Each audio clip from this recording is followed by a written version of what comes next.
सहनाववतु सहनौ भुनक्तु सह वीर्यं करवावहै तेजस्विनावधीतमस्तु मा विद्विषावहै।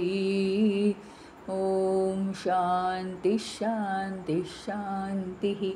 अखण्डमण्डलाकारं व्याप्तं येन चराचरं तत्पदं दर्शितं येन तस्मै श्रीगुरवे नमः।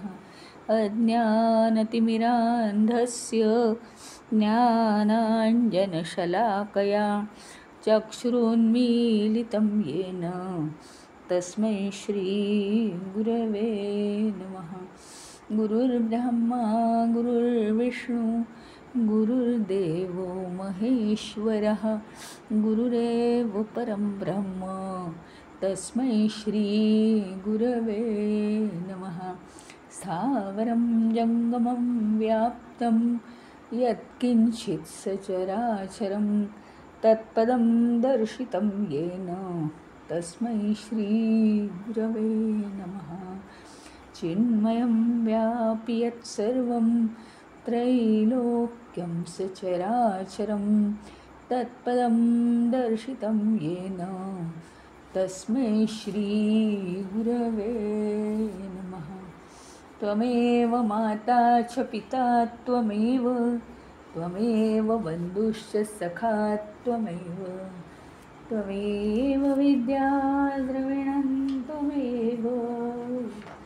त्वमेव सर्वं मम देवदेव त्वमेव सर्वं मम देवदेव।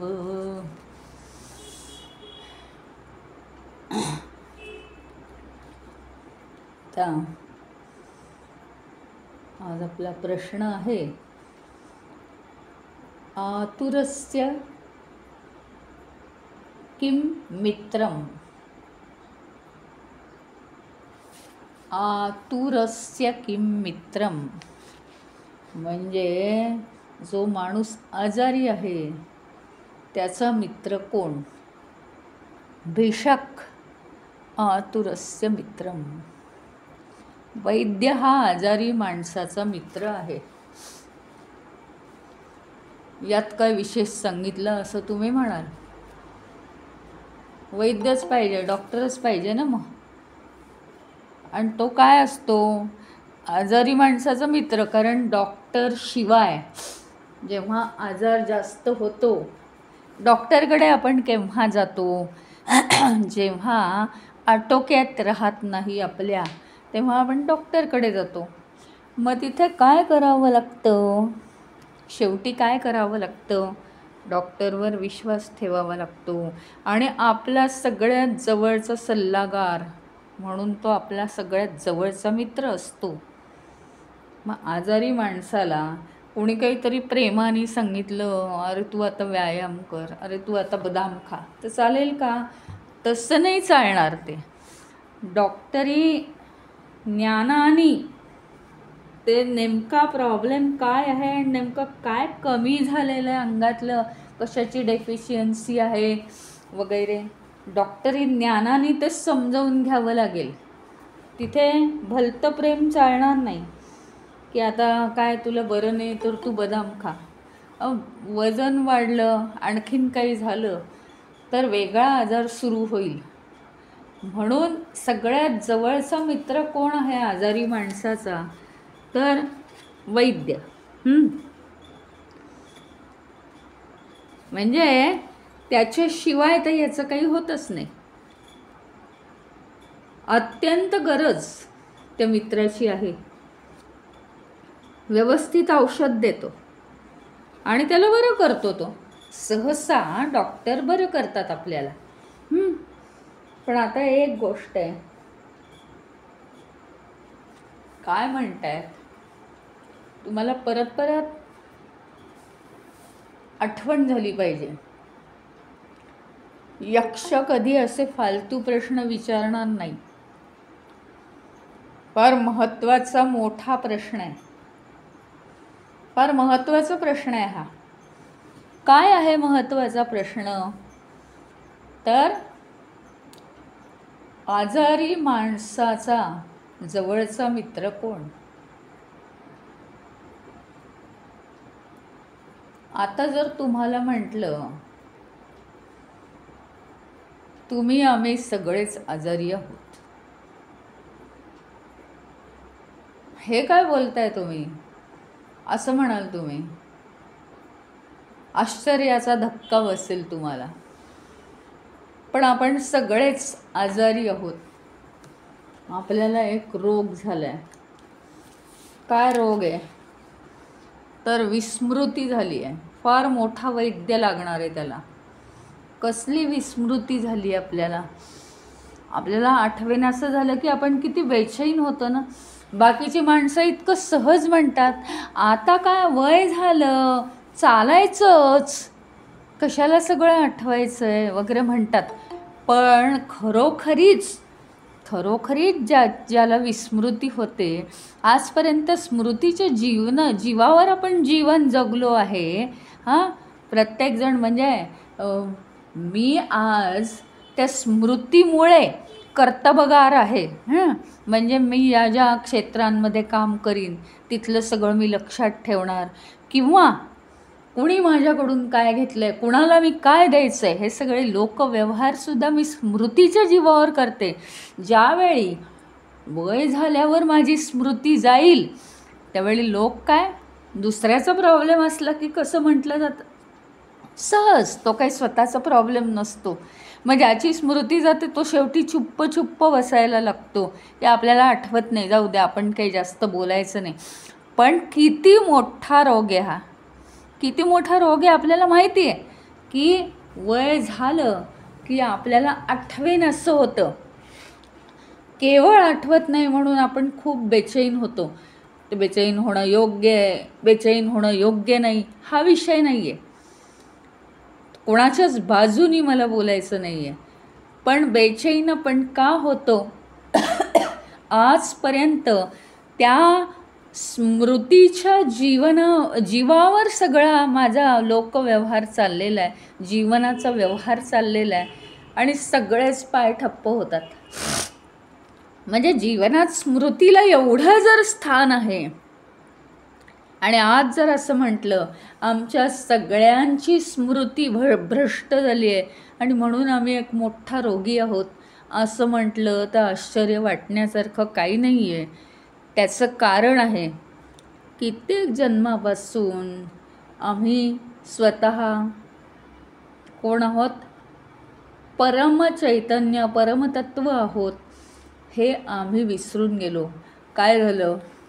देहामध्ये राहून दिसणारा आहे हा सगळ्यांना देह. देह हा दिसणार आहे, देह हा प्रकटीकरण करणार आहे. त्याच्यामुळे काय आहे की कसं असतं बघा, जे प्रकटीकरण होतं ना ते नाटक असतं. आज तुमच्या आमच्यामध्ये राम किंवा रावण आहे का? मला सांगा. नाही आहे. पण व्यासपीठावरती, किंवा व्यासपीठ नको म्हणूयात आपण, कारण ते फार विद्वानांसाठी असतं,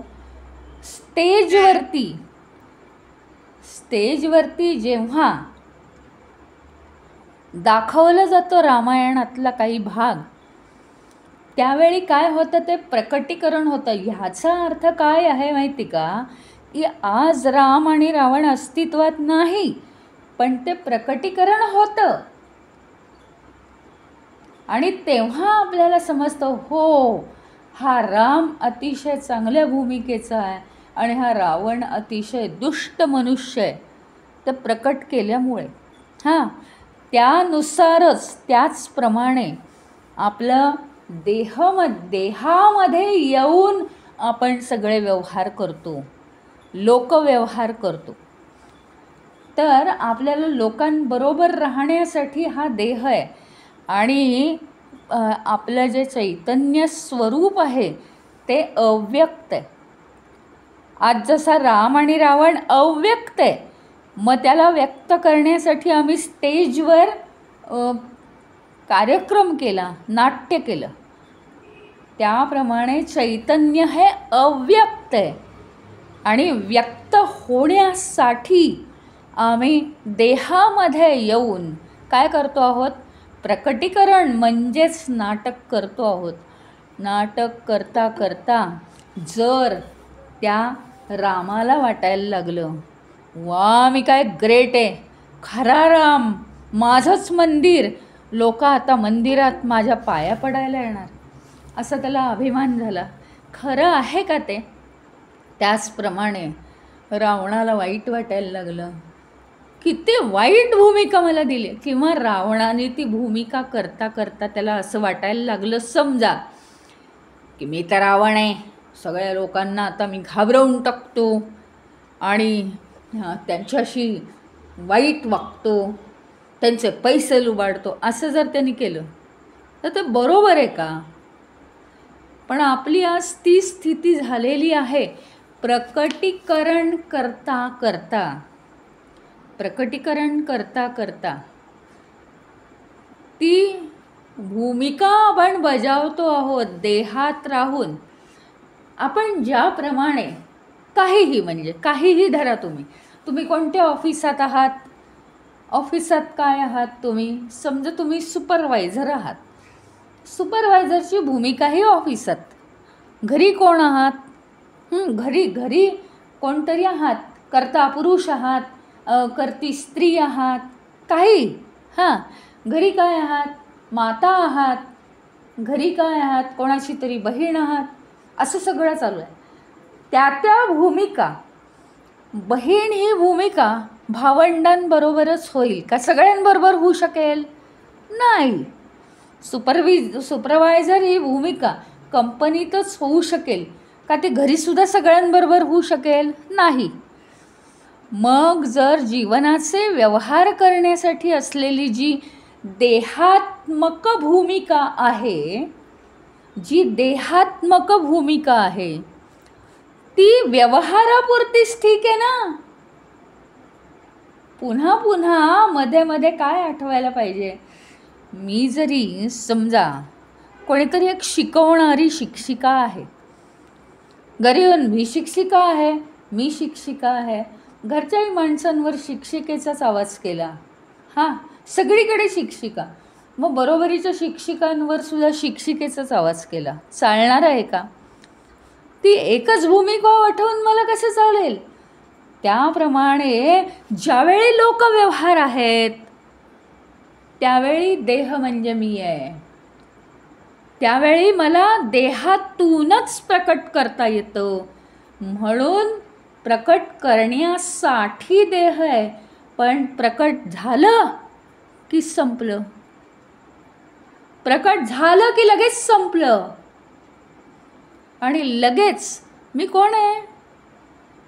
उत्तम उदाहरण म्हणजे काय की पूर्वी संगीत नाटकांमध्ये पुरुष स्त्रियांची हे करायचे भूमिका. मग आता स्त्रियांची भूमिका करताना ती भूमिका संपल्यावर तर जाऊच दे, ती भूमिका करतही असताना मी पुरुष नाही, आता मी स्त्री आहे असं व्हायचं का? ते कधी स्वतःला विसरायचे का? अरे मी काय स्त्री आहे का? म्हणजे मी स्त्री आहे, मग काय ते कायम साडी नेसून बसायचे का? नाही. पूर्वी जे संगीत नाटकांमध्ये पुरुष स्त्रियांची भूमिका करायचे, नाटकामध्ये हुबेहूब स्त्रीचा आवाज काढायचे. या गोष्टी सोप्या नाही आहेत, तरीसुद्धा ते करत असत. पण ते एक क्षण तरी विसरले होते का की मी पुरुष आहे? असं म्हणाले का मी आता पुरुष नाही, आता मी कायम स्त्रीच आहे, नाहीतर मग मला ते आवाज काढता येणार नाही, मग मी तसा स्त्रीच राहतो, असं नाही आहे. ते प्रकटीकरण करण्यासाठी ते फक्त स्त्रीची भूमिका करत, कारण तितकी ती वठली पाहिजे. आणि दुसरी महत्त्वाची गोष्ट म्हणजे स्त्रिया या फार पूर्वीच्या काळात स्टेजवर जात नसत, क्वचित जातही असतील पण फार जात नसत, म्हणून पुरुषच सगळ्या भूमिका करायचे. तर त्यावेळी ते कधी जर क्षणभरही भूमिका करत असतानाही स्वतःला कधी ते विसरलेले नाही आहेत की मी पुरुष आहे. तर आपण का बरं विसरलो आहे? कारण जन्मानुजन्मांचा आपल्यावर संस्कार आहे की मी देह आहे, मी देह आहे, मी जन्माला येतो, मी मृत पावतो, मला पुन्हा दुसरा देह मिळतो. नाही, मी कोणी नाही आहे त्यात, मी कोणी नाही आहे. देह हे माझं साधन आहे प्रकटीकरणाचं. लोकांना राम कळावा म्हणून रामाचे डायलॉग योग्य रीतीने स्टेजवर मांडण्याचं काम, भूमिका तो नट करत असतो. त्याप्रमाणे मी नट आहे. या देहाची भूमिका करेपर्यंत मी फक्त देहात राहायचं आहे. आणि बाकी मी कोण आहे एरवी? तर मी आहे चैतन्य. मग आम्हाला हा रोग झालाय, हा रोग आहे आमचा की आम्ही विसरूनच गेलोय पूर्णपणे. मोठी विस्मृती झाली आम्हाला, विस्मृती. पूर्णपणे आम्ही विसरलोय. काय विसरलोय? की आम्ही कोण आहोत. आम्ही चैतन्य आहोत, पण आम्ही प्रकट होण्यासाठी लोकांबरोबर नुसते चैतन्य. तर ते चैतन्याला काही बोलता येईल का? चैतन्याला देहाला प्रकाशित करता येतं. चैतन्य स्वतः नाही व्यक्त होऊ शकत, दुसऱ्याला ते व्यक्त करण्याची शक्ती देऊ शकतं. अशा रीतीनेच तर ही सृष्टी बनलेली आहे. त्याच्यामुळे मी कोण आहे फायनली? तर मी चैतन्य आहे. मी कायमच चैतन्य राहणार आहे. आणि मग ही सारखी सारखी आठवण आपल्याला करून देणारा वैद्य कोण आहे? कोण असणार आहे वैद्य हा? तर गुरु आहे. गुरु आहे आमचा उत्तम सल्लागार. देह आम्ही होऊ शकत नाही हे सारखी सारखी आम्हाला स्मृती देणारा वैद्य म्हणजे गुरु, सगळ्यात जवळचा. आणि दुसरं म्हणजे ईश्वर. हे दोघं इतके प्रचंड मोठे विद्वान हे आहेत वैद्य की त्यांना वैद्यनाथच म्हणतात. वैद्यांचे नाथ वैद्यनाथ.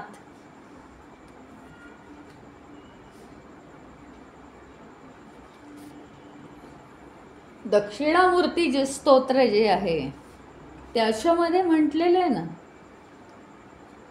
संसार रोग जो झालेला आहे त्याच्यात वैद्य कोण आहे? तर परमेश्वर वैद्य आहे. आणि म्हणून परमेश्वराची स्तुती त्या दक्षिणामूर्ती स्तोत्रात केलेली आहे की परमेश्वर वैद्य आहे आमचा. आणि तो परमेश्वर किंवा तो गुरु हा आम्हाला या रोगापासून मुक्त करतो आणि आम्हाला आमच्या स्वरूपाची आठवण करून देतो. प्रत्येक वेळी काही प्रश्न साधे वाटतात तर हे लक्षात ठेवायचं की हा प्रश्न नेमका कोणी विचारला आहे आणि कोण उत्तर देत आहे, कोणत्या दृष्टिकोनातून तो विचारलेला आहे. पुढचा प्रश्न आहे,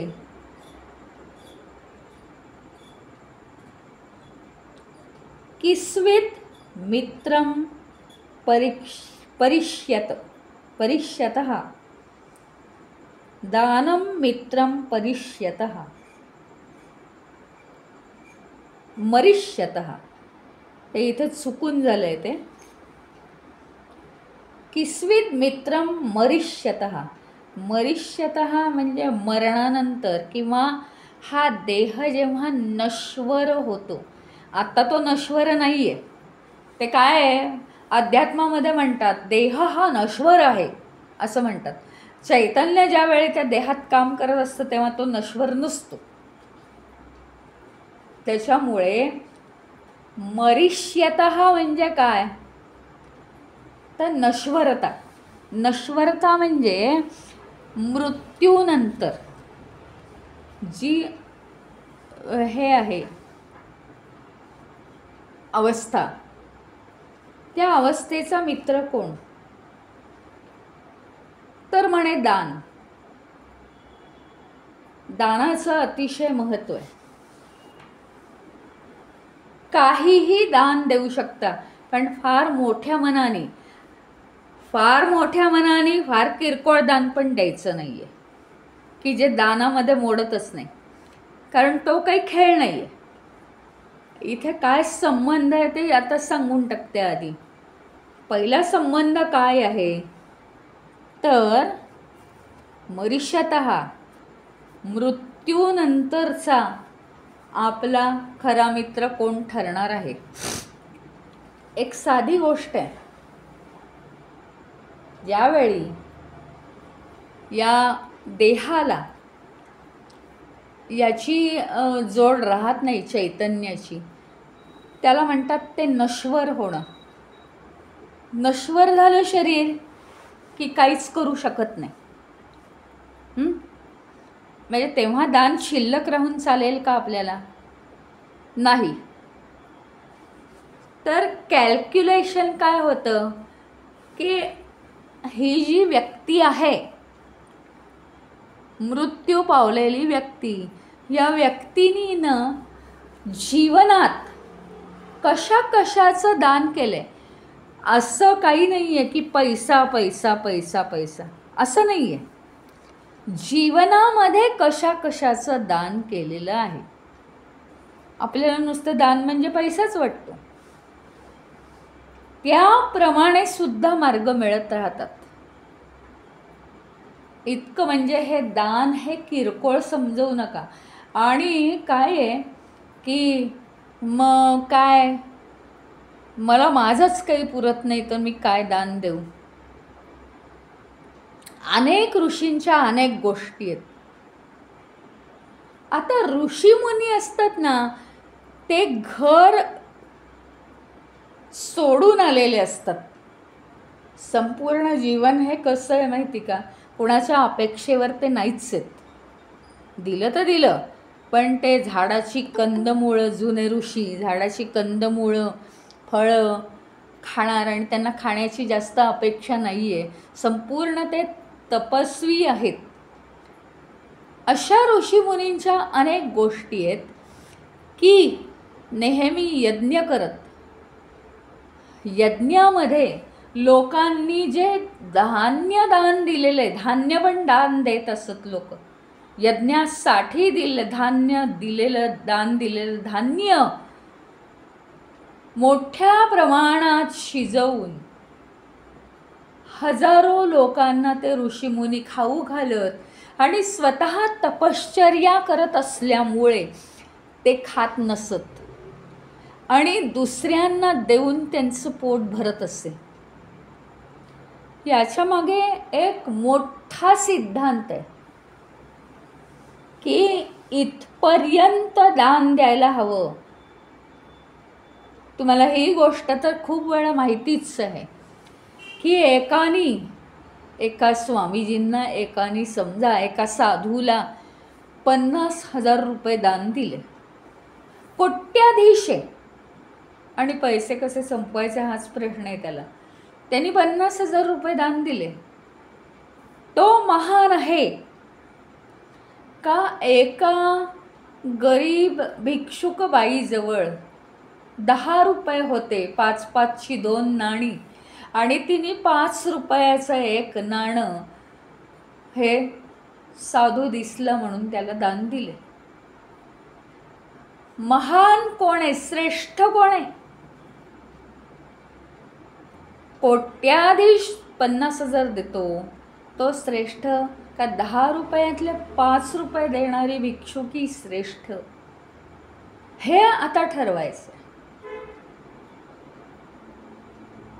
कारण म्हणजे आपल्याजवळ जे जे आहे ते आपण दान करायला वेळ काढला पाहिजे. असं म्हणून उपयोग नाही की मला वेळ नाही, मला वेळ नाही हे दान द्यायला, मला लोकांसाठी वेळ नाही आहे, मला माझ्याजवळ पैसे नाही आहेत, माझ्याजवळ वस्तू नाही आहेत, हे सगळं असं चालणार नाही. इतकं याचं महत्त्व आहे. तुम्हाला माहिती आहे का याचं इतकं महत्त्व आहे की अमक्या मनुष्यानी, मृत्यू झालेल्या मनुष्याने काय दान दिलं याच्यासाठी काय करतात माहिती आहे ना?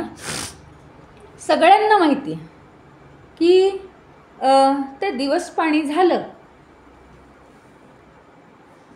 की कोणाला तरी दान देतात, आश्रमांना दान देतात, हां, किंवा वर्षश्राद्धाला पुन्हा दान देतात. असं चालू असतं की नाही? हे का? त्या माणसाने दान दिलं नाही दिलं याचा विचार न करता आपलं मनुष्य गेलं ना त्याच्यासाठी आपण दान करायचं हा भाव असतो.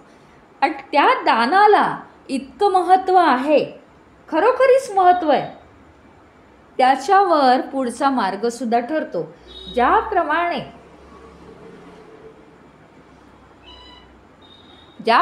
आपल्या वासना असतात ना, आपल्याला पुढचा मार्ग ठरवण्यासाठी, त्याप्रमाणे हे दिलेलं दान, या दानाचं माप हे सुद्धा आपला पुढचा मार्ग ठरवतं.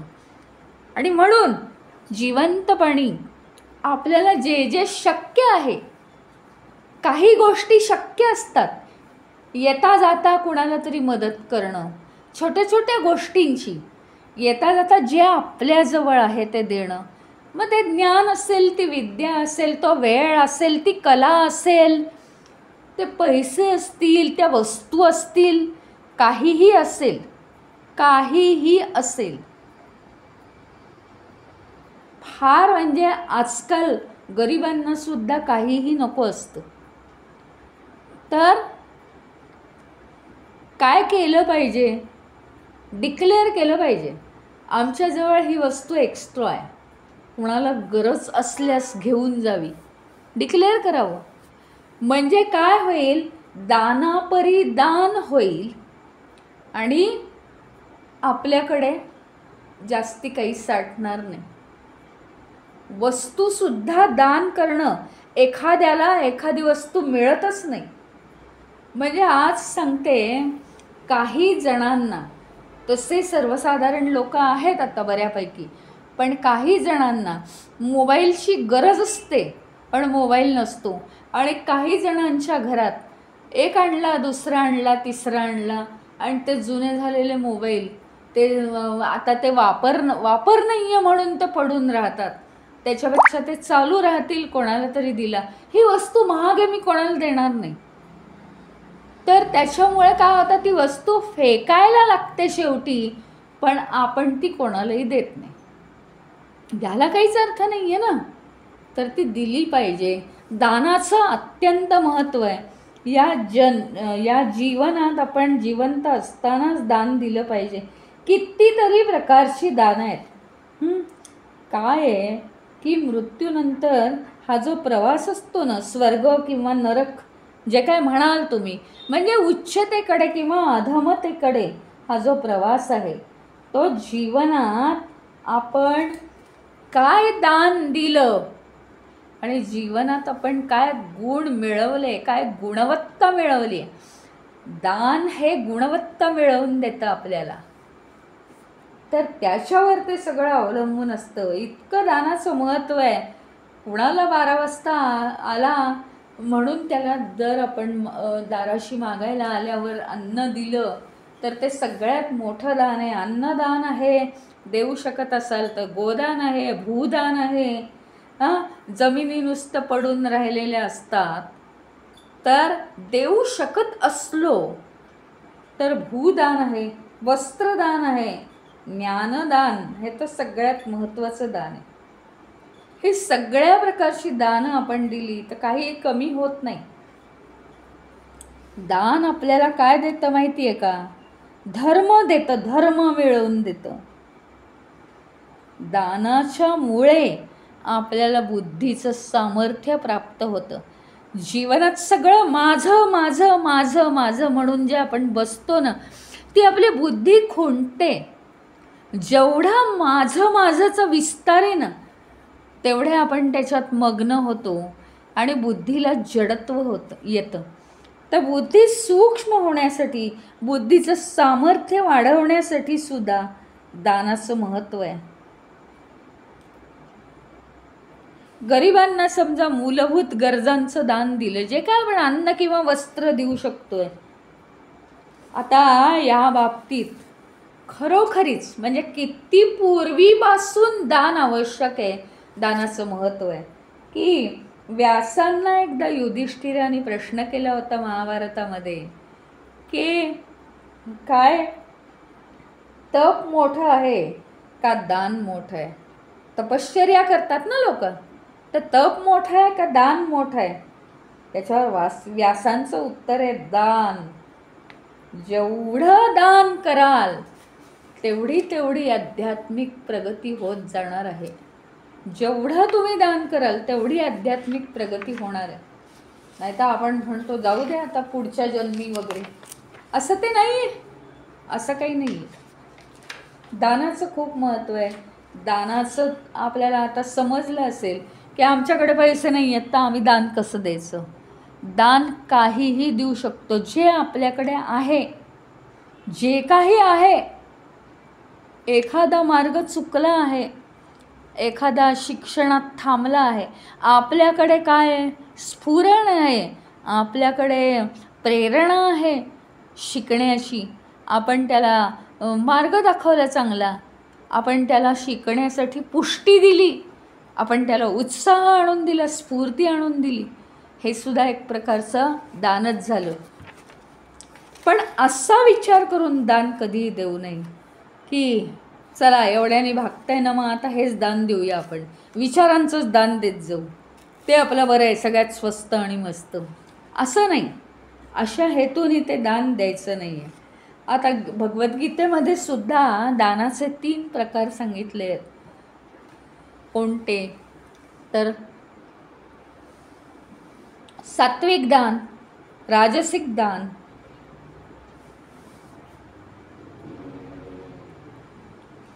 सात्विक दान, राजसिक दान आणि तामसिक दान.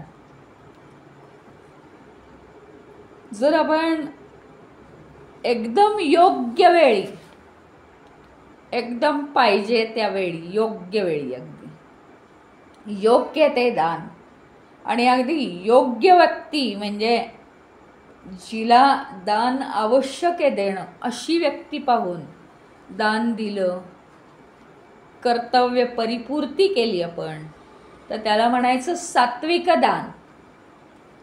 परंतु जर आपण आत्ता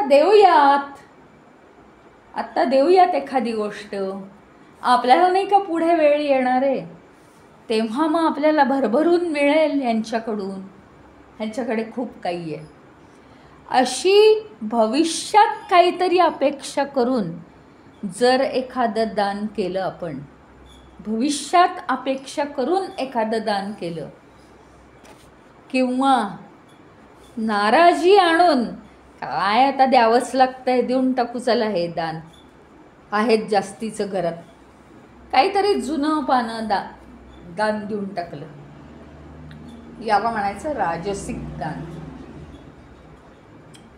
आणि तिसरं तामसिक दान. तामसिक दान म्हणजे सगळाच अयोग्य विचार आहे. काही खास वेळ नाही आहे, दान देण्यासारखं काही झालेलं नाही आहे, उठलं की काहीतरी दिलं कोणाला तरी, हे घे तुला, आणि ज्याच्याकडे खूप आहे त्यालाच दान दिलं, अरे तुला नको असलं तरी ठेव, हे आहे तामसिक दान. घरातला कचरा काढला आणि देऊन टाकला कोणाला तरी जोर जबरदस्तीने, हे तामसिक दान आहे. काही त्या दानाला काही अर्थच नाही आहे. आणखीन एक तामसिक दान आहे, दुसऱ्याला खूप छळलं, त्याचा आदर राखला नाही, त्याला गरज होती दानाची तुमच्या, त्याचा अपमान करून करून करून त्याला काहीतरी थोडंसं दान दिलं, घे एकदा असं तुला हवंय तर, असं दान केलं तर ते सुद्धा तामसिकच दान आहे. त्याचा परिणाम तुम्हाला दिसतील नंतर. मृत्यूनंतरचं जे जीवनाची घडी आहे ती त्या दानावर असते असं इथे स्पष्टपणे दिलेलं आहे.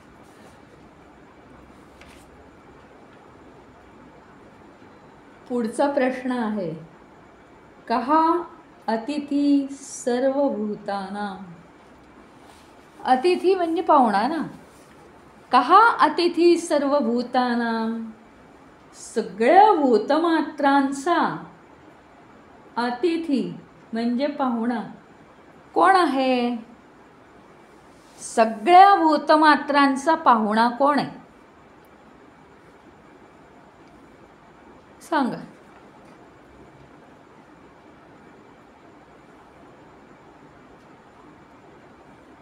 भूतमात्र म्हणजे काय? सगळे सजीव. सगळे सजीव त्यांचा पाहुणा कोण? तर म्हणे अग्नी. अग्नी हा सगळ्या भूतमात्रांचा पाहुणा आहे.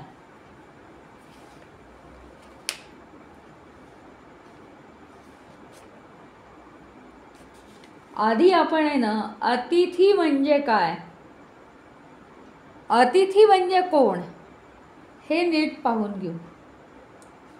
अतिथी म्हणजे न सांगता आगंतुकपणे येतो. आगंतुक म्हणजे न सांगता प्रवेश करतो. काहीही घोषित न करता, फोन न करता, आता फोन आहेत, काहीही न कळवता, तिथी न बघता येणारा तो अतिथी. तो अतिथी कायमचा राहायला येत नाही आपल्या घरात. काही काळ संतुष्ट होण्यासाठी येत असतो आपल्याकडे. आणि जर धर्मानुसार बघितला तर धर्माचा आदेश असा आहे की त्याला, अतिथीला, आपण कोणत्याही वेळी कसाही आला तो तरी त्याला संतोषित केलं पाहिजे, आनंदित मुदित केलं पाहिजे त्याला.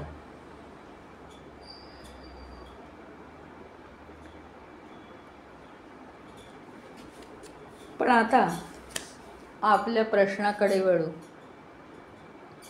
सगळ्या प्राणीमात्रांचा, सगळ्या भूतमात्रांचा पाहुणा कोण आहे? तर म्हणे अग्नी आहे. आता प्रश्न पडेल तुम्हाला,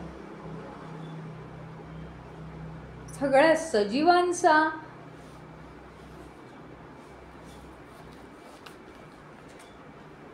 अतिथी हा अग्नी कसा काय?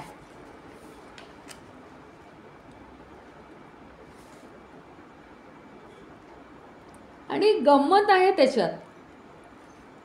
अतिथी हा काय आहे? एका वेळी एकाच्याच घरात जाऊ शकेल ना. पण अग्नी हा एका वेळी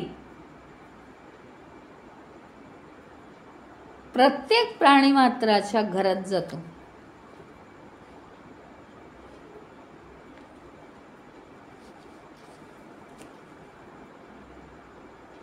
हा कोणता अग्नी आहे?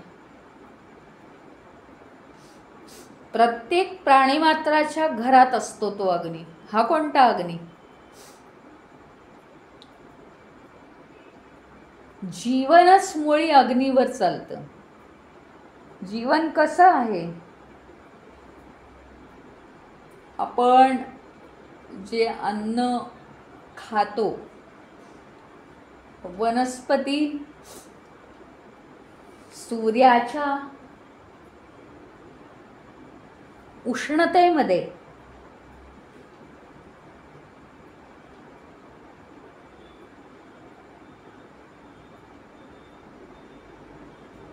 सूर्यप्रकाशामध्ये प्रकाश संश्लेषण करतात.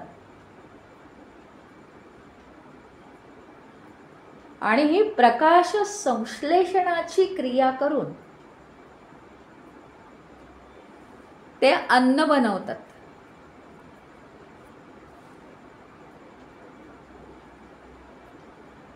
तिथेही तो अग्नीच निर्माण होतो. तयार झालेलं जे अन्न आहे, तयार झालेलं अन्न ते सूर्यप्रकाशाच्या साह्याने तयार झालेलं असतं. म्हणून त्या अन्नातही अग्नीच असतो, उष्णता असते. ते अन्न खाऊन जे प्राणी मात्र जगतात त्यांच्या आतमध्येही काय असतो? अग्नीच असतो. म्हणजे फायनली असं झालं, जितका वेळ आपण जिवंत आहोत तितकं संपूर्ण जीवन आपल्या आत बाहेर अग्नी आहे. जरी नुसता आत अग्नी असता तरी तो सहन नसता झाला. बाहेरही अग्नी आहे. बाहेर अग्नी असायला सारखा काही सूर्य लागत नाही. ती एक ठराविक जी उष्णतेची पातळी मेंटेन झालेली आहे,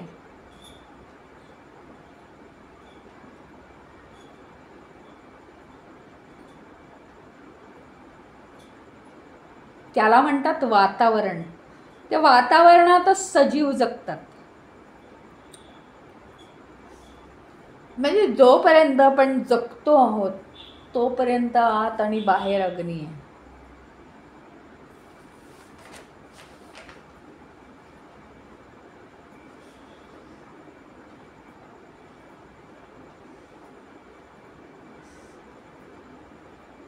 म्हणून या ज्या आपला जो अंतराग्नी आहे त्याची आपण काळजी घ्यायला पाहिजे. अग्नीला जीवनात खूप मोठं स्थान आहे. आपल्या मानवी जीवनात तर फार मोठं स्थान आहे.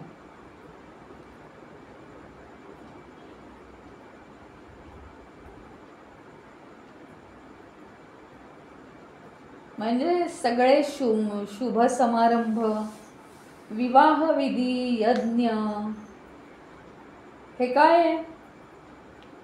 त्या अग्नीशिवाय होतच नाहीत मुळी. अगदी खूप पूर्वीच्या काळी आहे ना, लोक एका कोपऱ्यात अग्नी प्रदीप्त ठेवायचे सारखा.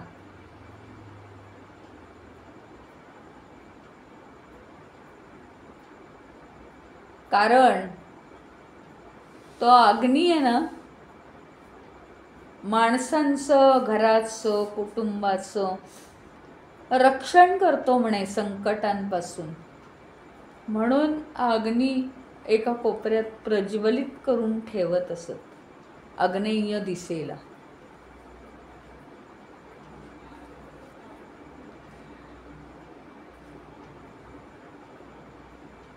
मानवी जीवनात तरी अग्नीला सर्वोच्च स्थान आहे. म्हणजे मानवाच्या जीवनात तर मृत्यूनंतर सुद्धा अग्नी देतात. हा अग्नी दिल्याने काय होतं माहिती का?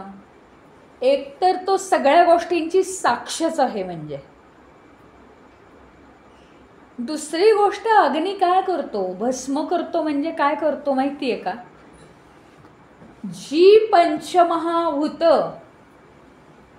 त्या चैतन्याने एकवटली होती आणि ती जी पंचमहाभूत एका विशिष्ट पद्धतीने एकत्र येऊन इतके वर्ष कार्य करत होती, ती पंचमहाभूतांमधून चैतन्य आता निघून गेल्यामुळे त्यात तो अग्नी कार्य काय करतो माहिती आहे का? चैतन्याने ज्या हेतूसाठी ही पंचमहाभूत ज्या पद्धतीने एकत्रित केली होती ते तो अग्नी वेगळं करतो, पृथक्करण करतो त्यांचं. म्हणजे सगळी पंचमहाभूत वेगळी होतात आणि ती स्वतःच्या महाभूतामध्ये, म्हणजे वायू वायूत जातो, स्थूल स्थूलात जातो, अग्नी अग्नीत जातो.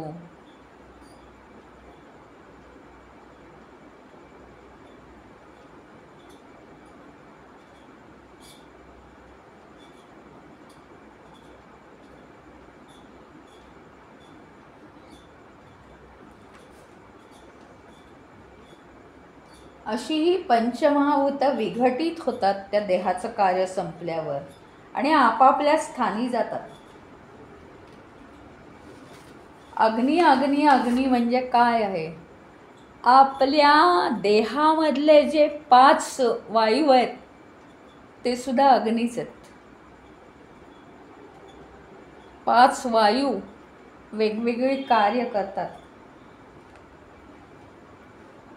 त्यानंतर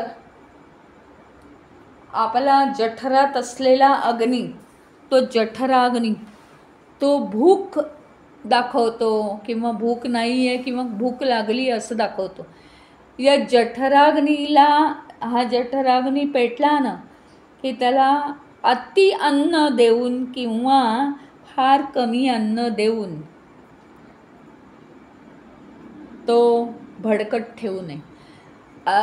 कमी अन्न दिलं ना, जेव्हा जठराग्नी भडकतो म्हणजे भूक लागते आपल्याला आणि तरीही आपण खात नाही, तेव्हा तो भडकतो. त्यावेळी त्याला खूप कमी अन्न दिलं तर अजून जास्त भडकतो. खूप जास्त अन्न दिलं तर ती अन्नाची उष्णता अति होते आणि तो अजून जास्त भडकतो. त्यामुळे जठराग्नीला शांत करायचं आहे, ह्याच्यासाठी आपण काय केलं पाहिजे? योग्य तो आहार आपल्याला किती लागतो तो त्याला दिला पाहिजे वेळोवेळी. जठराग्नी आपल्यावर कोपता कामा नये. पण आता होळी आलेलीच आहे. होळी ही पूर्वी छोटीशी होळी घराघरात केली जात असत. आता लोक कंटाळा करतात. पण ती का करायची आहे? आपल्या दारातून जे निगेटिव्ह विचार आत येतात त्यांना तो अग्नी रोखतो. आत्ता पहिल्या ह्याच्यातच मी सांगितलं की अग्नी हा घराचं आणि कुटुंबातल्या सगळ्या माणसांचं रक्षण करतो. म्हणजे फार काहीतरी बेतणार असेल तर त्याच्यापासून तो रक्षण करतो. त्यामुळे होळी पेटवण्याची प्रथा होती आणि त्याला शांत करणं, मग ते पुरणाची पोळी वगैरे, ती प्रत्येकाची प्रथा आहे.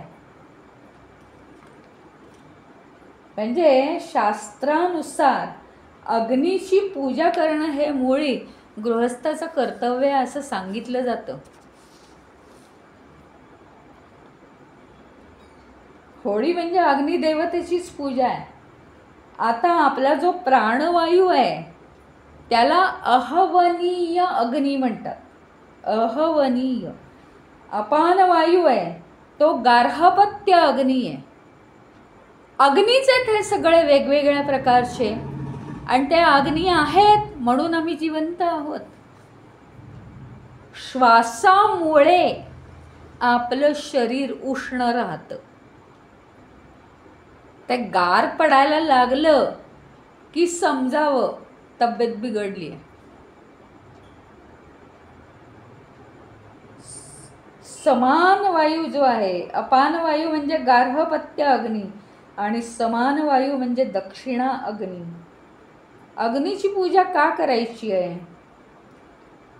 सगळ्या घराचं आणि कुटुंबाचं तो रक्षण करतो संकटांपासून.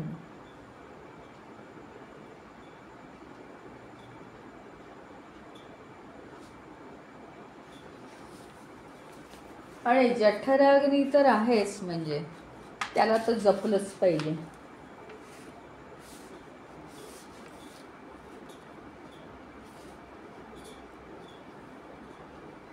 आणखीन या अग्नीच्या विषयावर असं म्हटलं जातं की अग्नी हा यज्ञाचा अविभाज्य भाग आहे. अविभाज्य आहे, त्याच्याशिवाय यज्ञ होऊ शकतो का? अग्नीशिवाय यज्ञ नाही. आणि ते यज्ञयागाचं महत्त्व काय आहे माहिती का? आपण तो यज्ञामधला अग्नी अजून चेतवण्यासाठी जे जे हविष्वान्न घालतो, त्याच्या सगळ्या अनंत वेगवेगळ्या देवता असतात ना, ते सगळं अर्पण केलेलं त्या देवता ग्रहण करतात. म्हणजे केवढा आपल्याला मान आहे. देवता आपण यज्ञात घातलेलं हविष्वान्न त्यांना अर्पण केलेला भाग म्हणून त्या ग्रहण करतात, स्वीकारतात. असे जे अग्नी आहेत ना, वेगवेगळे अग्नी, आत्ता मी तुम्हाला सांगितलं, एक जठरा अग्नी आहे, एक होळीचा एक अग्नी आहे, हां, एक ते काय असतं ते सूर्याची उपासना ते करतात ना, अग्निहोत्र, तो एक अग्नी आहे. असे पूर्वापार चालत आलेले, कल्पनाही नसेल असे 600 प्रकारचे अग्नी महाभारतात वर्णन केलेले आहेत.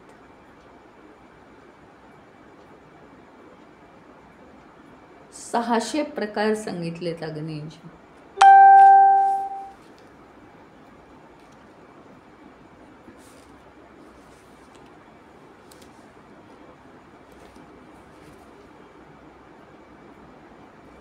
तर अनेक रूप आहेत अग्नींची. त्यातला सगळ्यात पहिला अग्नी या पृथ्वी तलावर कोणता असेल तर म्हणे सह अग्नी. हां, तो आदिम अग्नी, म्हणजे पूर्वीच्या काळापासून चालत आलेला, पहिल्यापासूनचा हा अग्नी. काय खूप मान होता त्याला. वेगवेगळ्या यज्ञ समारंभांमध्ये त्याला खास आमंत्रण द्यायचे. तुम्हाला माहिती आहे, यज्ञामध्ये ना वेगवेगळे मंत्र म्हणून देवतांना वेगवेगळं आमंत्रण, नंतर अग्नीला आमंत्रण असं असतं. महाअग्नी, तो अग्नी, सोम अग्नी, अमका अग्नी, तमका अग्नी, अशी आमंत्रणं असतात. तर याला हा सह अग्नी जो आहे, याला खास आमंत्रण दिलं जायचं यज्ञाचं पहिल्यांदा, अशी प्रथा होती. तर एकदा काय झालं, हे खगोलीय ग्रहांचं खगोलशास्त्रज्ञ जे असतात ना, ते एकदा म्हणजे त्यांचा हा सह अग्नी हे फार मोठं माध्यम आहे. कारण ते खगोलशास्त्रज्ञ कुठेही जातात आणि त्यांना हा अग्नी असला की त्यांचं जीवन जगायला सोपं जातं. हा सह अग्नी. मग सह अग्नीला काय झालं, एकदा ना अभिमान वाटला त्याला की मी खूप महान आहे आणि मी खगोलशास्त्रज्ञांना मदत करतो.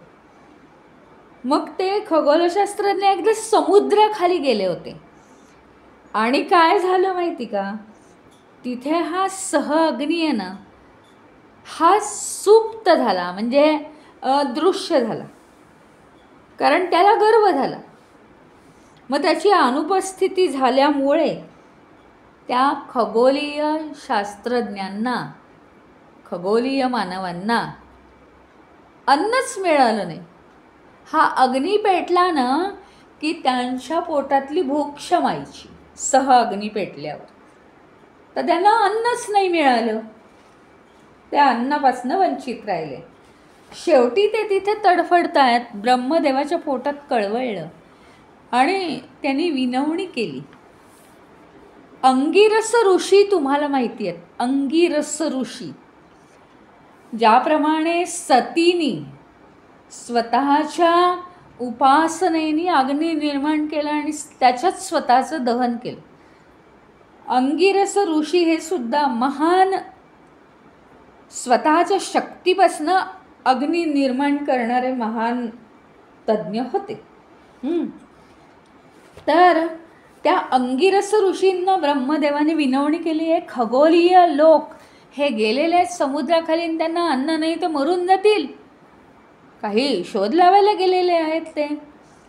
अंगिरस ऋषींना विनंती केली. त्यांनी एवढा प्रदीप्त अग्नी पेटवला की ह्या सगळ्यांवर काहीच परिणाम झाला नाही आणि यांचं अन्न मिळालं, म्हणजे त्यांना उष्णता मिळाली जगायला. आणि मग काय केलं, या लोकांच्या पोषणासाठी त्यांनी अग्नी म्हणून काम केलं. अंगिरस ऋषींनी. सह अग्नीला काय वाटलं, तो निराश झाला. मी एवढी अनुपस्थिती केली, मला वाटलं मी महान, आणि या लोकांवर तर काहीच परिणाम झाला नाही. असं कसं झालं, माझ्या वाचून अडलं नाही आहे यांचं. तो खूप नाराज झाला, निराश झाला आणि महासागरातून बाहेर निघून गेला तो, की यांचं काही माझ्या वाचून अडलं नाही. पण अंगिरस ऋषींनी हे महत्त्वाचं कार्य केलं आणि त्याचा अभिमान मोडला. आणि मग पुन्हा त्याला त्याची जागा परत दिली. सांगितलं की हे तुझंच आहे महत्त्वाचं स्थान, तू फक्त केलं नाहीस म्हणून मी केलं आहे, आणि तुला हे कार्य सोडून चालणार नाही. इतकं आपल्या जीवनामध्ये अग्नीचं स्थान महत्त्वाचं आहे. त्याला त्याचं पद पुन्हा दिलं, त्याचं मानाचं स्थान त्याला अंगिरस ऋषींनी परत दिलं. स्वतःचा पेटवलेला अग्नी त्यांनी विसर्जित केला आणि पुन्हा सम अग्नीला समुद्रात जायला सांगितलं. तेव्हापासून अंगिरस, अंगी या शब्दावरून या पेटणाऱ्या हा जो आहे त्याला अग्नी हे नाव पडलं, अशी कथा आहे. अंगिरसांच्या अंगी नावावरून त्यांनी तो अग्नी निर्माण केला खगोलीयांच्या जीवनासाठी, म्हणून त्याला अग्नी हे नाव तेव्हापासून पडलं. असे हे अंगिरस ऋषी अत्यंत महान होते. इतकीच आपली साधना झाली पाहिजे की आपण आपल्या साधनेपासून अग्नी निर्माण करू शकलो पाहिजे.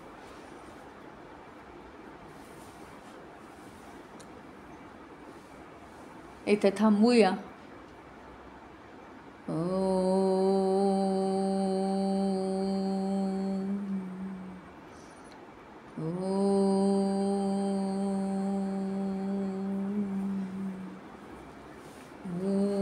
पूर्णमदः पूर्णमिदं पूर्णात् पूर्णमुदच्यते पूर्णस्य पूर्णमादाय पूर्णमेवावशिष्यते.